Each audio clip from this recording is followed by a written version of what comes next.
Hi, it's Larry McDonald with the Bear Traps Report. We're really excited. We're bringing to the market a revolutionary new product called the One Idea, where we bring retail investors together with some of the largest institutions in the world. At the Bear Traps Report, we started in 2010. We work with the largest hedge funds, mutual funds, and pension funds around the planet in more than 20 countries. We want to democratize information and kind of bring the financial advisor, the small family office, the retail investor, kind of a lens on that buy-side conversation. Our Discord room is hosted by Craig Shapiro, a veteran buy-side investor, has been at Osprey, Point 72, has been in that risk-taking seat.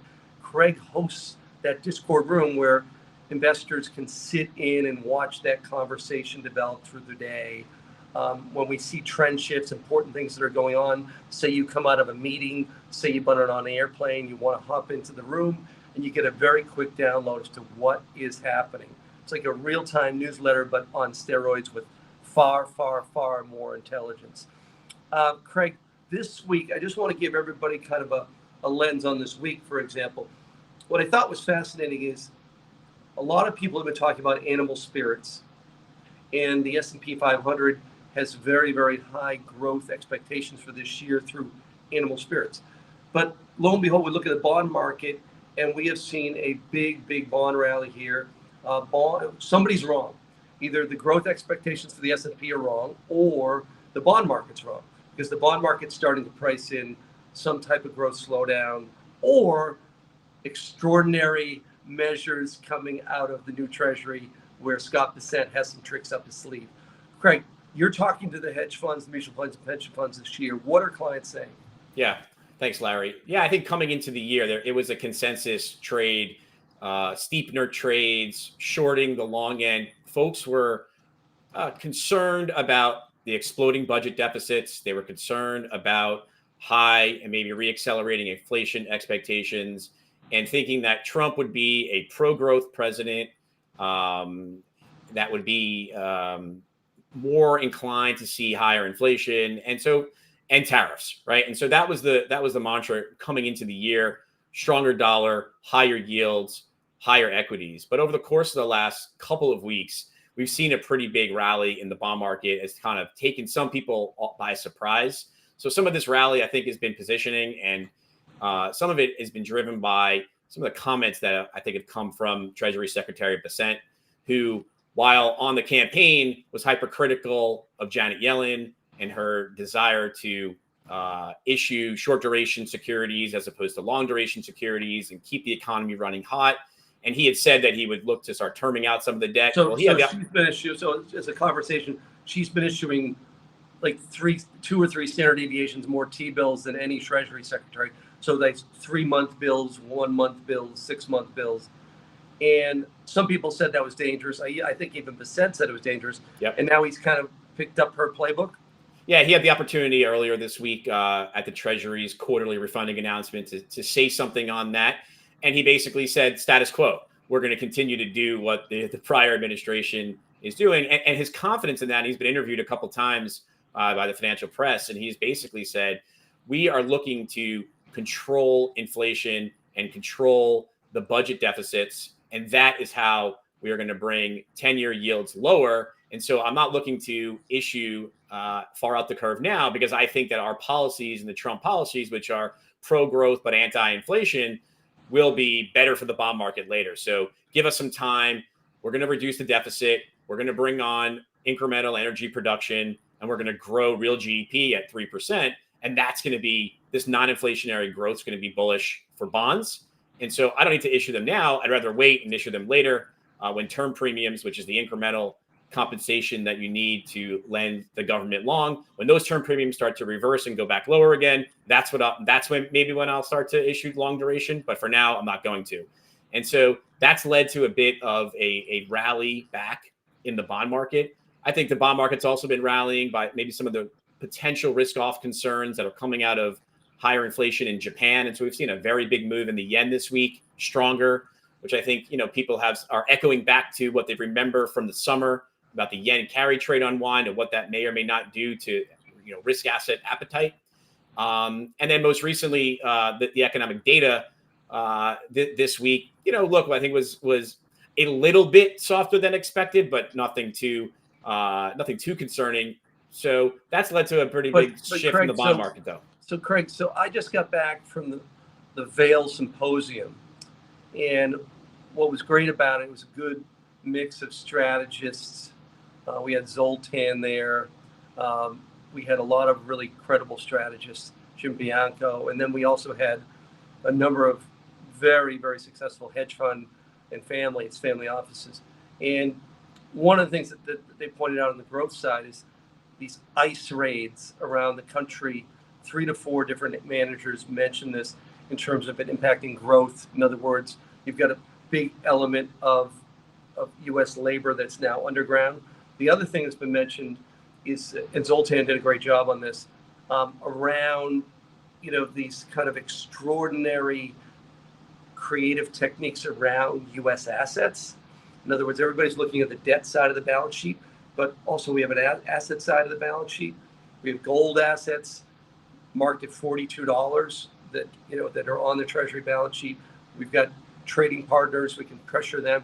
So the feeling that I got from Vail was that the Fed's going to use very creative measures around the asset side of the U.S. balance sheet to help or augment the bond market, and also through negotiations on trade, forcing our allies to own more treasuries, kind of like real financial repression. And I find that it's interesting that gold made the breakout this week, because I think a lot of this has been oozing out into the market, and this is part of the bond rally, it's part of the gold rally, because at the end of the day, if you're using financial repression to keep interest rates below the rate of inflation or massage them down, that's going to create a big shift in asset formation and allocation. Yeah. Look, I think Trump's first term, even up to before COVID, the deficit really did blow out in a reasonable way from the tax cuts. And so I think there was a concern amongst bond investors that because Trump is so adamant about getting tax cuts done again this time, that it would just lead to further explosion of deficit spending. And yes, the Doge committee could come in and do some real red pen type cutting. But if you don't touch entitlements and you don't touch defense, then it will be very hard to actually bring down overall spending to offset those tax cuts. And I think the bond market was concerned about that. Bissett has been pretty adamant in saying, no, we're serious about cutting the deficit, and part of that's going to be with these spending cuts, but also with the supply side reform that we're thinking about is going to lead to more non-inflationary growth. And so overall tax revenues actually will go up even amidst these lower taxes. And so he's trying to give the bond market a little bit more comfort that the Trump administration is not going to blow the deficit out in any massive way. And so far, I think he's been successful at giving that message. The question, the jury is still out, though. We are now kind of moving into budget negotiation season. Right. I mean, Republicans were in the White House yesterday, House Republicans from, the speaker to some of the Freedom Caucus members. And it seems like there's been some issues, right? There's a cohort of far right Freedom Caucus members that are looking for very, very substantial spending cuts. And if we got those spending cuts, that would be growth negative.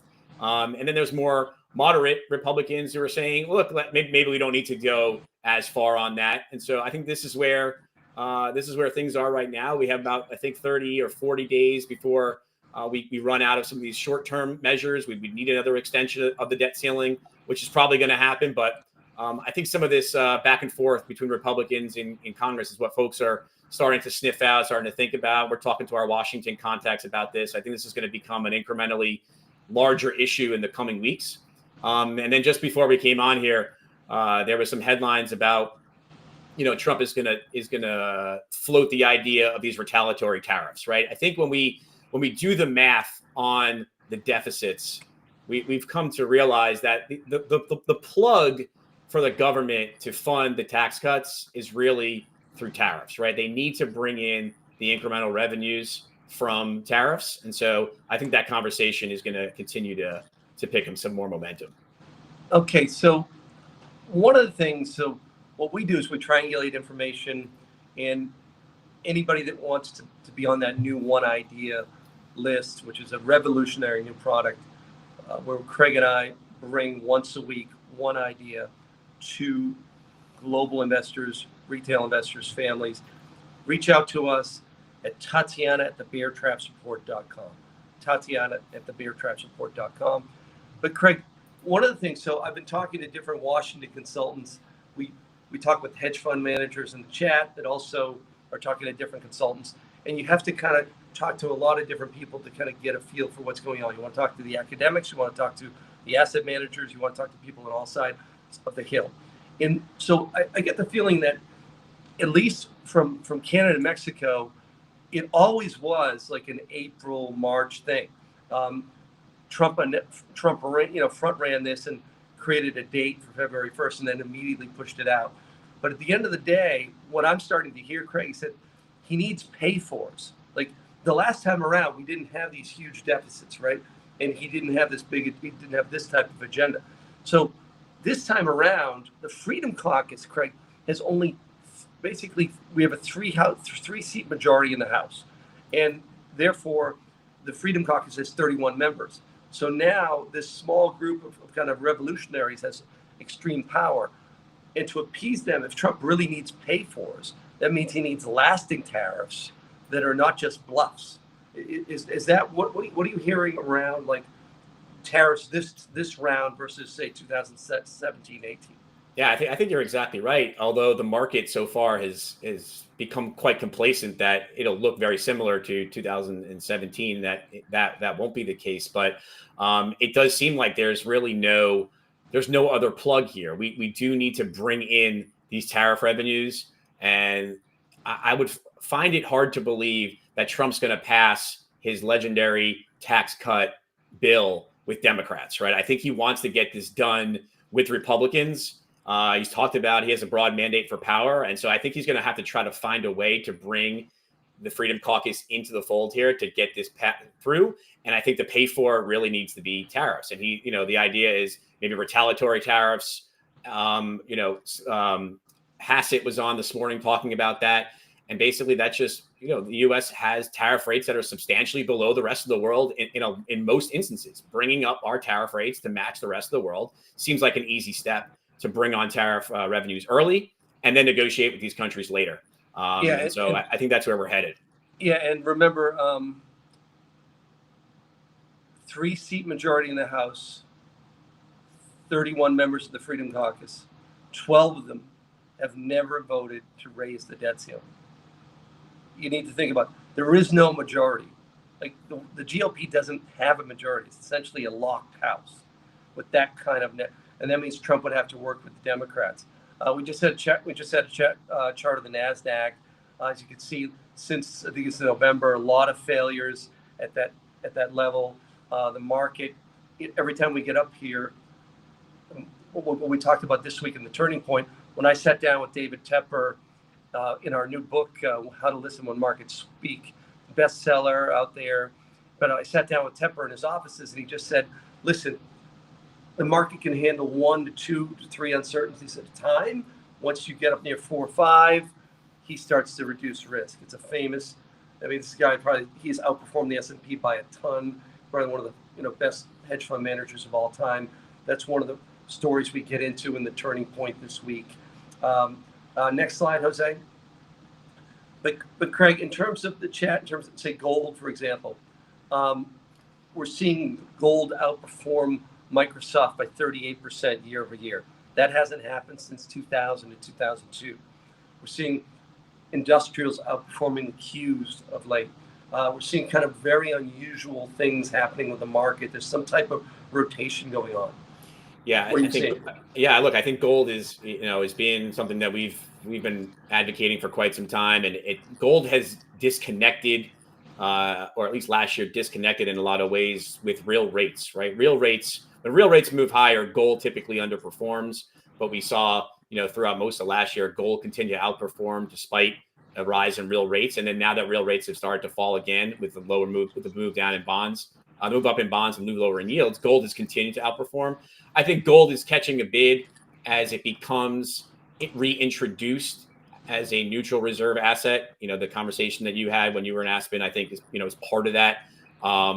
We also heard this morning that China, for the third month in a row, has added to their gold reserves. They've also talked about letting their insurance companies own gold as an asset on their balance sheet. So that's a $4 trillion industry that could be an incremental buyer of gold on their balance sheet. There's also been discussion about Qs extending for folks to remove gold from the Bank of England.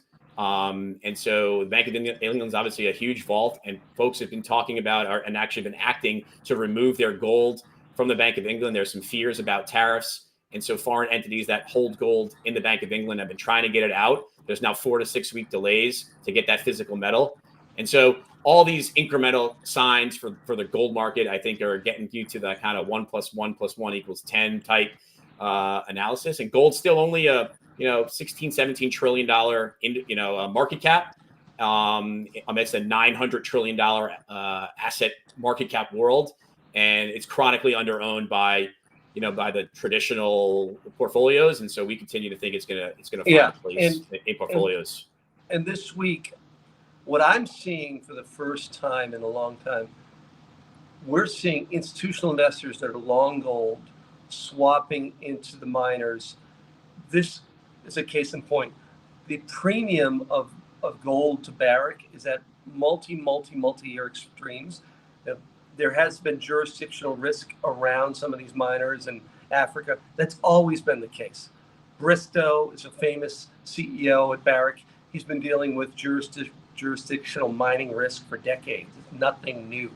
But if you look at the gold price versus, say, Barrick's cost of production, we're at a point now where we are seeing the largest kind of institutional investors that play around in the resource space. We're seeing them move from gold either to silver, gold miners, even to junior miners, because gold's trading at such a premium.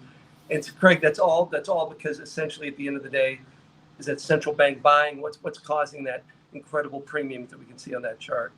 Yeah, look, I think folks have been frustrated with gold mining companies for a long time, operational issues, management issues, cost overruns, bad M&A. And so there's just been a lack of institutional buying, I think, in the mining industry. And so when people want to get exposure, they've been much more comfortable getting into the commodity. I think now we're getting to the point where people are saying, look, gold works in most environments from here. It's working in inflation. It could work in deflation. It could work as we transition neutral reserves from treasuries to gold. It could work in a high tariff environment. And so as people are getting more comfortable about a multi-year bull story in gold, they could get a little bit more comfortable about, well, the mining CEOs, mining companies aren't going to screw this up as much as they have in the past. And we could get a lot of leverage from these mining companies that are trading at ridiculously cheap multiples on spot gold and are reinvesting capital either into dividends or into share buybacks. And they're not really looking to grow production much. So the story for gold mining shares, I think, is improving. And I think that's coming into the narrative a bit more. So another theme this week, Craig, with the Ukraine rebuild. And one of the clients in the chat, and I'm sure you saw this in Discord, said it's not just about the Ukraine rebuild. We have a Gaza rebuild. Okay, we have a rebuild. We have a power grid in the United States that's 50 years old. And so we have an LA rebuild. So in the next 5 years, we're going to have to rebuild Los Angeles, Gaza, Ukraine, and the U.S. power grid. And if you look at some of these copper producers, they've come way down. Copper itself has been in a secular bull market, been in that screaming buy zone near that 200-week moving average. We positioned clients back to 2020, 21, 22 in tech resources. I mentioned this a number of times on CNBC, but these have been core holdings of ours for the last 4 or 5 years. And we think that this is a real secular bull market as we're coming, because once again, Craig, remember you've talked with Adrian that, in closing, how undersupplied is the global copper market? Yeah, I mean, it's significantly undersupplied. I mean, we just haven't had the CapEx investments by the big mining companies to facilitate those types of demand growth expectations. I mean, about a year or so ago, the story on AI and the build out was starting to get into the narrative, and copper prices went above $5, and people were, above 10,000 a pound, and people were feeling 10,000 an ounce, and people were feeling, pretty good about the story, and it kind of just got ahead of itself, right? It's like that story gets ahead of itself. People get over their skis, and we get some selling, but then the fundamental story has really only gotten better, right? We didn't get the capex, and so copper had corrected sideways now, at least for the last 3 to 6 months, and the story on the demand side is really only getting better. And once China really starts to stimulate again, which we would expect as we get closer to some of this tariff discussion meeting a crescendo, the spending that China needs to do on their stimulus is going to be enormous as well, and that's going to be bullish for copper too. Yeah, and at the end of the day, this week, I think could be a marquee watershed week, because it's really evidence of more stagflation. University of Michigan data came in. Inflation expectations are still high. There's a potential for a growth slowdown. You're looking inside the jobs numbers. There's a lot in there, but at the end of the day, there's 26 trillion in the Nasdaq 100, and the entire energy infrastructure that's going to be needed for artificial intelligence, your natural gas companies. If you add up every company inside the FCG ETF, which is natural, and we get into this in our book, How to Listen When Markets Speak. Natural gas, for example, every company in the FCG ETF, you're talking about $150 billion, right? So 26 trillion in the Nasdaq 100. The energy, the materials, the copper, the aluminum, all these companies are going to be needed for the rebuild of the U.S. power grid, for the rebuild of Los Angeles, for the rebuild of the Ukraine, for the rebuild of Gaza. We are about to see, and we're already starting to see it. We're seeing that secular shift of capital moving from big tech into companies that own and control hard assets. Craig, great.